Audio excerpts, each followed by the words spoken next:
السلام علیکم دوستوں، انڈیا اور پاکستان کے درمیان ہونے والی جنگوں کا تذکرہ تو ہم اکثر سنتے ہی رہتے ہیں، مگر کیا آپ نے پاکستان اور افغانستان کے درمیان لڑی جانے والی جنگ 1960-61 کا تذکرہ بھی سنا ہے؟ اب اس جنگ کا کیا نتیجہ نکلا، اس کے متعلق کوئی کیوں بات نہیں کرتا؟ اس جنگ میں کون جیتا اور کون ہارا؟ یہ تمام باتیں میں آپ کو آج کی اس ویڈیو میں بتاؤں گا۔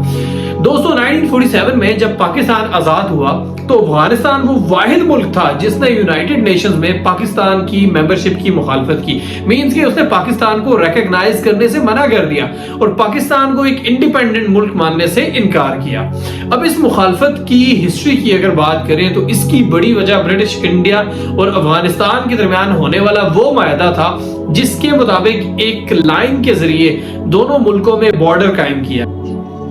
یہ معاہدہ 1893 میں ایک برٹش ڈپلومیٹ مارٹن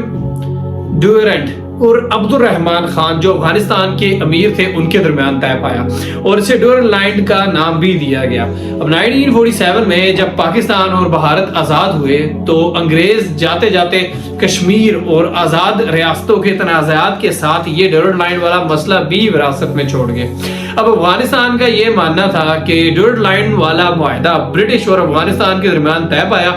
اور اب انگریزوں کے جانے کے بعد ان سے کیے گئے اس معاہدے کی بھی کوئی حیثیت نہیں ہے۔ اب 1947 میں جب برٹش انڈیا سے گئے تو اس وقت افغانستان کا بادشاہ ظاہر شاہ تھا اور اس کہانی کا مین کردار اس کا ملٹری کمانڈر محمد داؤد خان تھا جو کہ بعد ازاں افغانستان کا پرائم منسٹر بھی بنا۔ وہ بارڈر کے دونوں طرف کے پشتونوں کو ایک کرنے پہ یقین رکھتا تھا اور ڈیورنٹ لائن کو ختم نہ کرنے کا ان کا پکا ارادہ تھا۔ اس مقصد کو حاصل کرنے کے لیے اس نے پاکستانی صوبے NWFP کے علاقے تیرا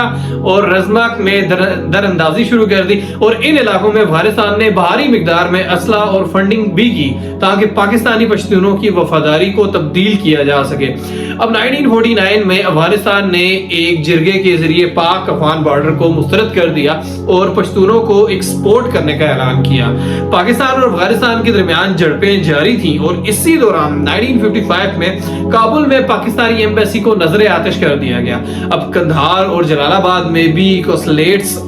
کو آگ لگا دی گئی اور 1960 تک معاملات ایک خطرناک حد تک آگے بڑھ چکے تھے۔ اس وقت کے افغانستان کے پرائم منسٹر داؤد خان نے اپنی ملٹری کو پاکستانی بارڈر پر پوزیشن لینے کا ایک آرڈر جاری کر دیا اور پلان یہ تھا کہ افغانی فوجی پاکستان قبائلیوں کا بیس بدل کر پاکستان میں داخل ہوں گے اور وہاں کے پشتونوں کی سپورٹ حاصل کر لیں گے اور اس کے بعد افغان آرمی مالاکنڈ، مردان، دھیر اور مومن کے علاقے پر قبضہ کر لے گی اور اس پلان کی کو جو ہے تو انہوں نے عملی جامہ پہنانے کے لیے 1961 میں 15,000 افغانی باجوڑ ایجنسی سے پاکستان میں داخل کیے۔ اب افغانی فوجیوں نے کئی اہم جگہوں پہ قبضہ کر لیا تھا جہاں سے وہ پاکستانی فوجیوں کی مزاحمت کو بڑی اچھی طرح سے کنٹرول کر رہے تھے۔ اب سب سے بڑا دھچکا افغانی فوج کو پاکستانی قبائلیوں کی طرف سے زبردست مزاحمت کا سامنا کرنا پڑا کہ ان قبائلیوں کی وجہ سے NWFP میں افغانی فوج کی حرکت کافی متاثر ہوئی۔ اب اس سب کے دوران پاکستان کی زیادہ تر فوج انڈو پاک بارڈر پر تعینات تھی اور اس ایمرجنسی کی حالت میں فرنٹیر کارپس کے انڈر ایک نیا یونٹ تشکیل دیا گیا جسے باجوڑ اسکاؤٹس کا نام دیا گیا اور اسی دوران پاکستان کی ایئر فورس بھی حرکت میں آ چکی تھی۔ اس دوران پاکستان کو امریکہ کی طرف سے F-80 اور F-86 طیارے ابھی حال ہی میں ملے تھے اور دوسری طرف افغانستان کے پاس بھی روسی ٹیکنالوجی پر بیسڈ تقریباً 100 MiG-15 طیارے موجود تھے۔ اب پاکستانی ایئر فورس سے افغانی بارڈر کراس کر کے وہاں کی کمانڈر بادشاہ گل کے ہیڈ کوارٹر پر حملہ کیا جسے افغانی فوج کو بھاری مالی اور جانی نقصان کا سامنا کرنا پڑا اور اسی طرح افغانی علاقے کنہار میں نصف مشین گن اور مارٹر نیسٹ کو بھی پاکستان کی ایئر فورس نے تباہ کر دیا۔ اب نئی انفینٹری کی تشکیل کے بعد پاکستان آرمی نے ایک بار پور وار کیا اور افغانستان کے قبضے سے اہم پوزیشنز آزاد کروا لی۔ اب افغان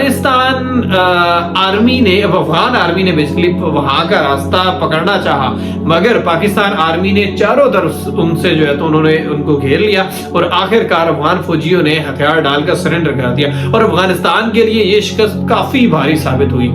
اور